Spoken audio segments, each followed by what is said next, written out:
Tuscan was a mutt from out of town, but made an immediate name for himself as being the one person no one would want to mess with. He was quick to gain a following for this, and it became a sort of sport to try and take him on. But he was more uneasy because of the stories he had heard about him.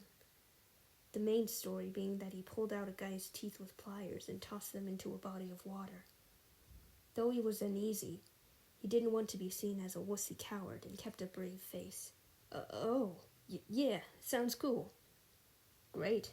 We're hitting it in 2 days. 2 days? That didn't seem like enough time in his opinion.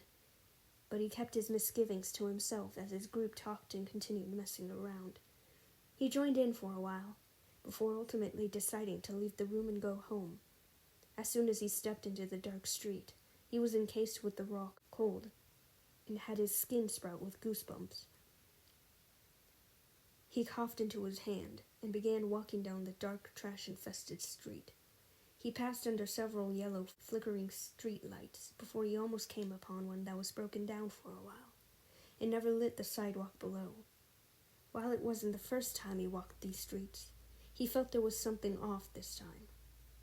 He peered around himself to see if there was just anything or anyone that he didn't account for. But he was the only one present in the street, and the only movement was falling leaves and skittering pages and trash. He shrugged before turning to continue on his way, until he felt something barrel harshly into his side, where a dark alley was situated. He was shoved to the ground, with several hands grabbing both arms and even his legs, and pinned him down to the concrete. He struggled violently to escape, but at the sudden blow to his stomach, he coughed in pain and instinctively tried to curl into himself in a vain attempt to protect himself. A sudden hand grabbed his chin and forced him to focus on the guy in question. "Told you I'd catch you unaware.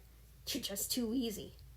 An infuriating, smug voice came out of the boy in front of him, and he grit his teeth, struggling harder so that he might beat the shit out of him and the boy's goonies.